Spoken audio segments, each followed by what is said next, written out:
Hello everyone. कल हमने किया था क्लास 6 का फर्स्ट चैप्टर। आज हम करेंगे क्लास 6 का सेकंड चैप्टर जिसका नाम है भोजन के घटक। कल हमने भोजन पढ़ा था, भोजन क्या होता है, भोजन के प्रकार क्या होते हैं, कौन कौन से भोजन होते हैं, कहाँ से भोजन आते हैं यानी कि उसके स्रोत।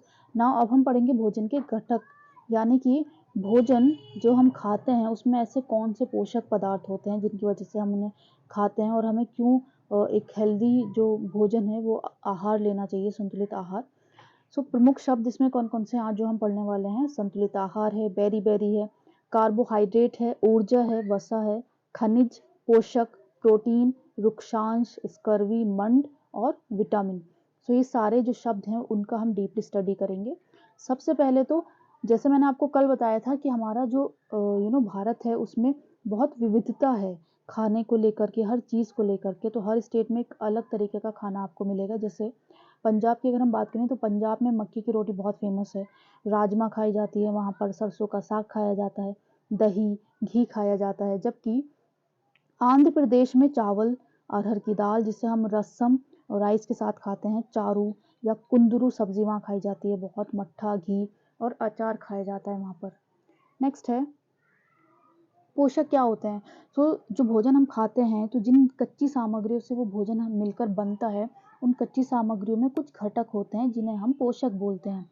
अब ये पोषक हमारी बॉडी के लिए बहुत इंपॉर्टेंट होते हैं, इसीलिए इनका जो मुख्य यूज़ होता है हमारी बॉडी में, हमें हेल्दी रखने के लिए होता है। नाउ कौन कौन से ऐसे पोषक पदार्थ होते हैं हमारी बॉडी में। सो कार्बोहाइड्रेट है, प्रोटीन है, वसा है, विटामिन है, खनिज है, ये सभी क्या है हमारी बॉडी के लिए बहुत इंपॉर्टेंट है और ये सब पोषक पदार्थ होते हैं। इसके अतिरिक्त हमारी बॉडी को के लिए रुक्षांश और जल की भी आवश्यकता होती है। तो ये सभी हमारी बॉडी की ज़रूरत होती हैं, इनकी आवश्यकता होती है हमारे शरीर को हेल्दी रखने के लिए। नाउ वन वन करके पढ़ेंगे कि ये क्या है और ये क्यों ज़रूरत होती है हमारी बॉडी के लिए। सो विभिन्न पोषक हमारे शरीर के लिए जो ज़रूरी होते हैं वो कौन से हैं और क्या करते हैं हमारी बॉडी में। तो पहला है हमारे पास कार्बोहाइड्रेट। सो कार्बोहाइड्रेट हमारी बॉडी को क्या प्रदान करता है, ऊर्जा प्रदान करता है। वहीं वसा की अगर हम बात करें तो वसा भी हमारी बॉडी में ऊर्जा प्रदान करती है। नाउ कार्बोहाइड्रेट युक्त जो भोजन होता है उसे हम ऊर्जा देने वाला भोजन भी कहते हैं। यानी कि अगर हमारी भोजन में कार्बोहाइड्रेट युक्त भोजन है, अगर हम जो आहार हम ले रहे हैं तो उस आहार को हम बोलते हैं कि ऊर्जा देने वाला भोजन है, क्योंकि कार्बोहाइड्रेट और वसा हमारी बॉडी को क्या देते हैं, ऊर्जा प्रदान करते हैं। कौन कौन से ऐसे सोर्स हैं जिससे हमें कार्बोहाइड्रेट मिलती है। सो आलू है, गन्ना है, पपीता, तरबूज, आम, मक्का है, बाजरा है, चावल है, गेहूं है, ये सभी हमारी बॉडी को क्या प्रदान करते हैं, कार्बोहाइड्रेट प्रदान करते हैं। नाउ नेक्स्ट है हमारे पास वसा। तो वसा के दो स्रोत होते हैं, एक होता है एनिमल से जो मिल रहा है जंतुओं से, और एक पादपों से। तो पादपों की अगर हम बात करें तो मूंगफली है, मूंगफली का तेल मिलता है, बादाम का तेल, तिल का तेल, नारियल का तेल, ये सारे ही जो तेल हैं वो हमें पादपों से मिलते हैं। जबकि एनिमल की अगर हम बात करें, जंतुओं से जो हमें फैट मिल रहा है वो मछली से मिलता है, मांस से, अंडे से, क्रीम से, मक्खन, दूध, घी, ये सभी क्या है, ये जंतुओं से मिलने वाला फैट है। नेक्स्ट हमारे पास आता है कि प्रोटीन क्या है और प्रोटीन की क्यों आवश्यकता होती है हमारी बॉडी में। सो प्रोटीन की आवश्यकता वो क्या करता है, हमारी जो शरीर है उसको वृद्धि प्रदान करता है, हमें स्वस्थ रखने में हेल्प करता है प्रोटीन। इसीलिए इसका जो भोजन है, प्रोटीन युक्त भोजन को हम क्या बोलते हैं, शरीर वर्धक भोजन कहते हैं।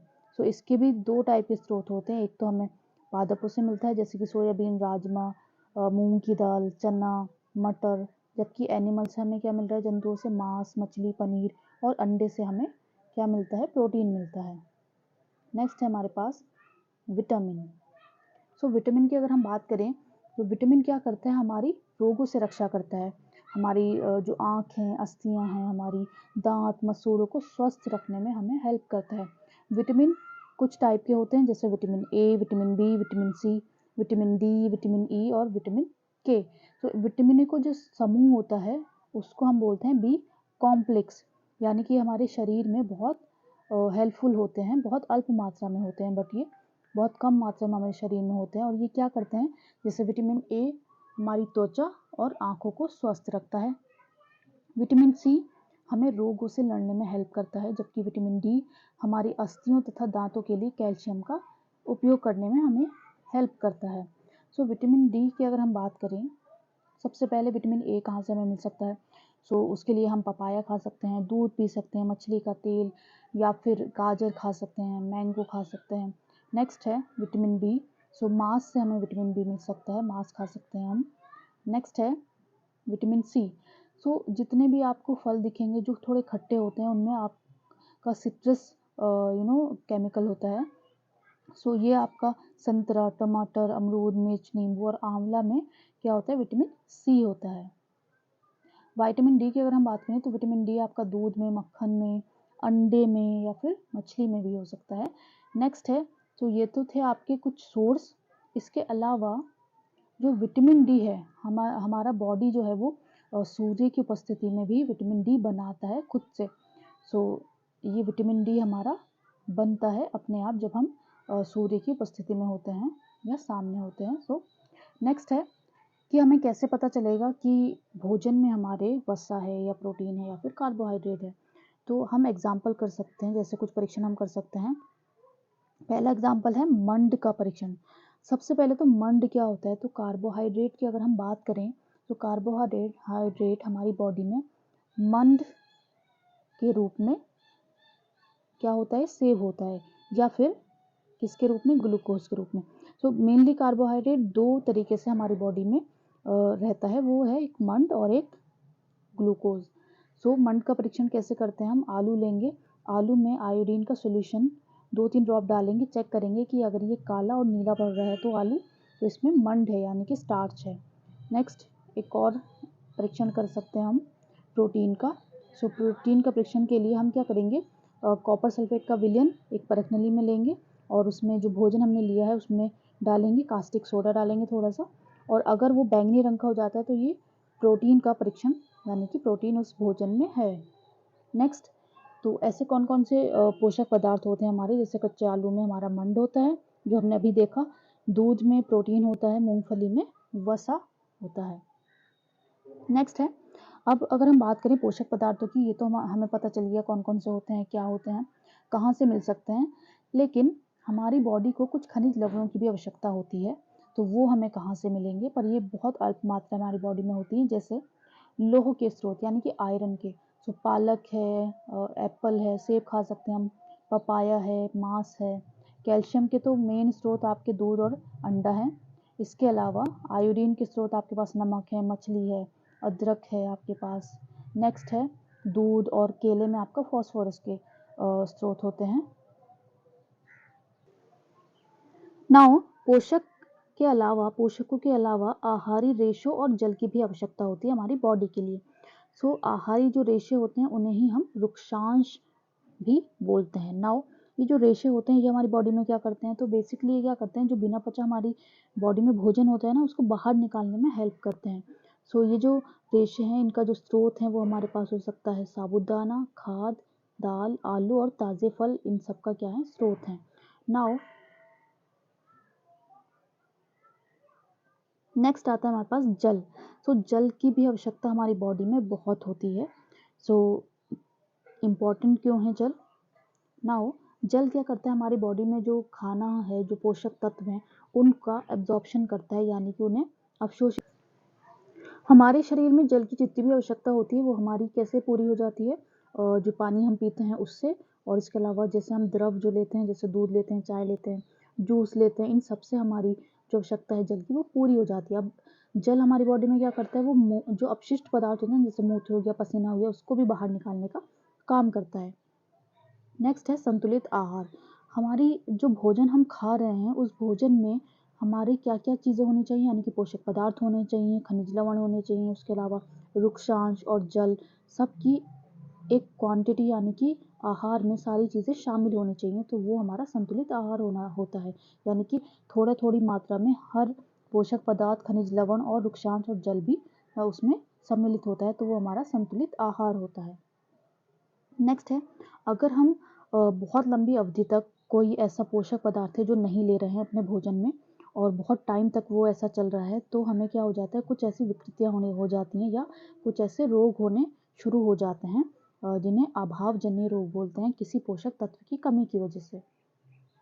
अब विटामिन की कमी से कौन कौन से रोग हो जाते हैं, जैसे विटामिन ए, क्षीणता या दृष्टिहीनता हो जाती है, यानी कि दिखना बंद हो सकता है, कमजोरी आ जाती है दृष्टि में। नेक्स्ट है विटामिन बी1 की कमी से बेरी रोग हो जाता है, जो इससे क्या होता है दुर्लभ मांसपेशियां हो जाती हैं, ऊर्जा की कमी हो जाती है। विटामिन सी से स्कर्वी रोग होता है और इसका लक्षण क्या है, मसूड़ों से खून निकलता है, बेसिकली घाव भरने में बहुत टाइम लगता है। विटामिन डी रिकेट्स होता है इससे बीमारी, और इसका क्या मेन वो है, अस्थियां का मुलायम होकर मुड़ जाना रिकेट्स का लक्षण है। कैल्शियम की कमी से अस्थियां और दंतक्षय यानी कि दांत खराब होने लगते हैं, सो अस्थियों में कमजोरी आ जाती है। नेक्स्ट है आयोडीन। आयोडीन से घेंगा या ग्वाइटर रोग होता है, जो कि गर्दन की जो ग्रंथियां होती हैं ना फूल जाती हैं और बच्चों में मानसिक विकलांगता हो जाती है। लोह यानी आयरन की अगर हम बात करें तो अरक्तता यानी कि एनीमिया हो जाता है, और इसका क्या लक्षण है, बहुत कमजोरी हो जाती है। फीमेल में मेनली देखने को मिलता है कि एनीमिया हो गया है। नेक्स्ट है, सो नाउ इस पूरे चैप्टर में हमने क्या क्या चीज़ें इंपॉर्टेंट हैं जो हमने पढ़ी हैं। सबसे पहले तो हमारा जो भोजन है, सो भोजन के जो मुख्य पोषक तत्व क्या क्या है हमारे, कार्बोहाइड्रेट, प्रोटीन और विटामिन है, खनिज लवण है, इसके अलावा आहारी रेशे, रुक्षांश जिसे हम बोल रहे हैं, और जल। नेक्स्ट है कार्बोहाइड्रेट और वसा हमारे शरीर में क्या करता है, ऊर्जा प्रदान करता है। प्रोटीन और खनिज लवण की आवश्यकता हमारे शरीर में क्या होती है, शरीर की वृद्धि और अनुरक्षण के लिए। विटामिन हमारे शरीर में रोगों से रक्षा करता है। संतुलित आहार क्या है हमारा, जिसमें सभी आवश्यक पोषक तत्व, पर्याप्त रुक्षांश, जल उचित मात्रा में उपस्थित हो। हमारे आहार में लंबी अवधि तक एक या एक से अधिक पोषक तत्व की अगर कमी हो जाए तो क्या हो जाता है, विकार उत्पन्न हो सकते हैं और रोग उत्पन्न हो जाते हैं, यानी कि रोग हो जाते हैं ऐसे लोगों को जिनकी बॉडी में बहुत लंबे टाइम तक किसी पोषक तत्व की कमी होती है। तो ये था हमारा चैप्टर 2। कल हम चैप्टर 3 करेंगे।